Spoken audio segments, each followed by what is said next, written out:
Assalamualaikum warahmatullahi wabarakatuh. My name is Nurul I'm from the 5th group with Nurul, Fitra, and Soraya Khumaira. Section 2, from number 1 until number 3. Question number 1. Why should we learn the genesis of discourse analysis? Please explain your answer. We know that genesis is an origin or a beginning of something. So why we should learn about the genesis of discourse analysis? Because we need to know the origin or a beginning of discourse analysis itself. Question number 2. Do you agree with saying that the development of discourse analysis theory is strongly influenced by the development of linguistic theories? Why? Please explain the reason for your position. I strongly agree with saying that the development of discourse analysis theory is influenced by the development of linguistic theories, because linguistic theory is one of that give rise to the theory of discourse analysis. And to see the process of how discourse analysis come into being in the study of linguistics, it helps if we first examine the development of linguistic theories, since this cannot be separate from the genesis of discourse analysis. And the question number 3, what do you know of traditional grammar theory? Please explain your answer to this question by referring to these things. There is 6 questions in number 3. First, what is traditional grammar theory? According to Smith, 2003, traditional grammar theory is the study of the structure as well as the formation of words or morphology and sentence or syntax, usually without much reference to sound and meaning. The second, what is the main principle of this theory? The main principle of this theory is the grammars in this tradition reflects the perspective views that one dialect or a variety of a language is to be valued more highly than others and should be the norm for all speakers of the language. Next, what do teachers who adopt the principle do in teaching a language? In teaching a language, teachers must take rules of a certain language as an absolute reference, which should be fully studied and followed by all learners of language. They are only allowed to speak in accordance with the patterns of sounds, words, and sentence structure or of a source language. Students are not allowed to use language patterns that do not match the reference language. What are the products of this theory?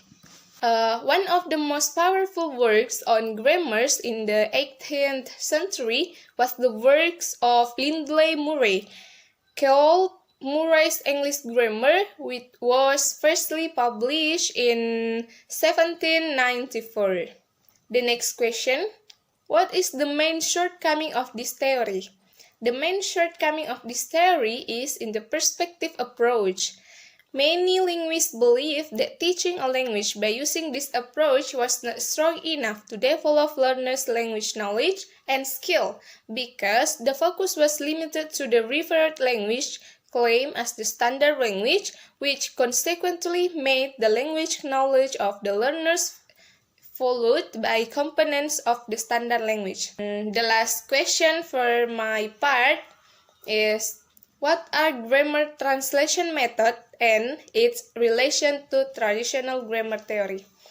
Grammar translation method is one of a method that teachers use in teaching English in the classroom. And the relation between grammar translation method and traditional grammar theory is, according to Xia, 2014, traditional grammar theory inspired the birth of grammar translation method in language pedagogy. Many teachers conducted their language classes under the guidance of this method at the time. And yes, it from me. The next question will continue by my friends Nurul, Fitra, and Soraya Khumaira. Thank you. Assalamualaikum warahmatullahi wabarakatuh. So for the question number 4, A. So basically, the structuralism theory is a theory that examining language as a static system of interconnected units. Ferdinand de Saussure argued that language was formed by a sign, which finally produced parah, what we call speech or utterance. And sign has two components, signified and signifier. Signifier is like abstract idea or concept, and signifier a meaning of expressing the signifier. Question B. What are the main principles of this theory? So there are a few principles of this theory. Number one is structuralism puts the spoken language at the first place and the written language at the second. Number two is structuralism employs descriptive approach. 3. Structuralism requires the learner to learn language skill as unified system as a whole. Therefore, they need a source of language component for imitation in order to build their skills in foreign language. Question part C. What is informant method and what its relationship to the structuralism theory? This method called informant method because a native speaker of a language called as informant who serve a vocabulary, phrases, and provide a sentence for imitation. And its relationship with structuralism is because this method was brought by Bloomfield, a prominent linguist, who brought the principles of structuralism into audiolingual method. Question part D. What are the characteristics of this method? First, a language is what the native speaker says, not what they think they ought to say. Second, drilling in the classroom is drilling is a primary activity in the classroom.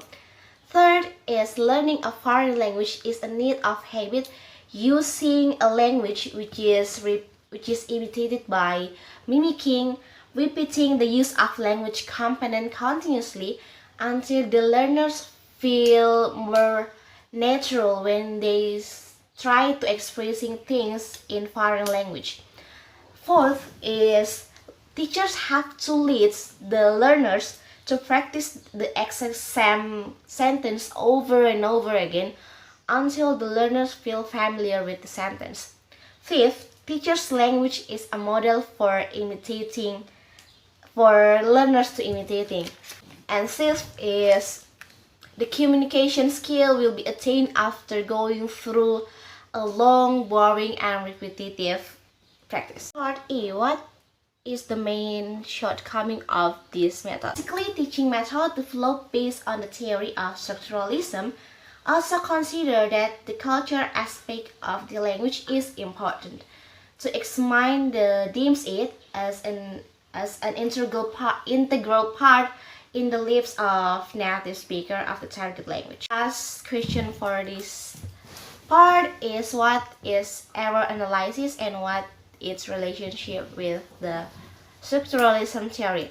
So error analysis is the way teachers to prevent students from making error while speaking. So whenever the error is found, the teacher should be immediately corrected. And what its relationship with the structuralism theory? In this era of structuralism theory, error analysis done solely to provide the information to teachers about the forms errors often made by learners. So the information is then considered as the script of learner's problem learning foreign language. I think this for the question number 4. Now I give to Soraya for the question number 5. See ya! Assalamualaikum warahmatullahi wabarakatuh. My name is Soraya khumaira. I'm from group 5. Okay, today we'll discuss about our materials in section 2. And the question consists of 5 questions, and then my part is the last question is number 5. Question number 5, part 1. What is functionalism theory and what does Chomsky say about language? Let's answer it. Functionalism theory is known as an approach to language study that is concerned with studying the functions Okay, Noam Chomsky in 1970s, he rejected all kind of structuralism theory of language learning that claim language is a habit structure taught by presenting stimulus response, reinforcements, and association. Chomsky further claimed that sentence in human language were not learned by imitation and repetition but generate from learning underlying competence. It's from Richard and Groger, 1999. Part 2. In the part 2, we will discuss about Noam Chomsky's view and him's view. What is the difference between them? And then let's answer it. Okay, in this part, as we know that Hims has a different view with Chomsky, that where Hims rejected Chomsky's theory, and then he held that linguistic theory needed to be seen as a part of a more general theory incorporating communication and culture. So he wants to look at the culture side. Hims felt that there were rules of language neglected in Chomsky's theory that native speakers know more than just grammatical. So the differences from Chomsky's view and Hims' view is more about when Chomsky wants to see the language is about a knowledge, abilities of people who know more about language from their knowledge, and Hims' view, he wants to everyone look at the language and a culture side. Maybe that's it. Okay, part 3. What is the main principle of this theory? Okay, this theory, the primary principle of this theory has been pushed many researchers to examine aspects of the language functions beside the language form. This is done by analyzing the language, both of oral and written, to find the purposes behind the use of certain terrains in communication. By identifying the purpose and objective of language discourse, they could then identify language functions of sentence used by native speaker and their social interactions. Okay, part 4 is what is CLT method and its relationship with functionalism theory. Okay, what is CLT? As we know that CLT is one of the methods of teaching English, teaching language. The communicative competence soon is spread widely around the world as the most recommended goal of language teaching. Consequently, language teacher and teaching institutions all around the world immediately began rethinking and redesigning their teaching method, syllabus, and classroom. As we know that the main components in the CLT is speaking skill, material based on communicative approach, and communicative approach that is give a great influence. And functionalism theory is a known approach to language study that is concerned with studying the functions. So CLT method is mainly use speaking skill. So when we communicate with someone, we have to know what the purpose of the sentence or something that out from your mouth. You have to know about it, and we learn it. That is the relationship between them. And then finally, the last part, part 5. The question is, what the relationship between discourse analysis and functionalism theory? Let's check it. And language teaching has evolved a backdrop to research in discourse as a pioneer, or the Americans of discourse analysis as a discipline which is used to describe language in context. And when we learn discourse analysis, of course we analyze a discourse. And in a discourse there is a sentence, there is words, there is a language, and we have to know about the functions of that language. As the discourse analysis proposed, that we learned about how and why we use that sentence, why we use that word. That is the reason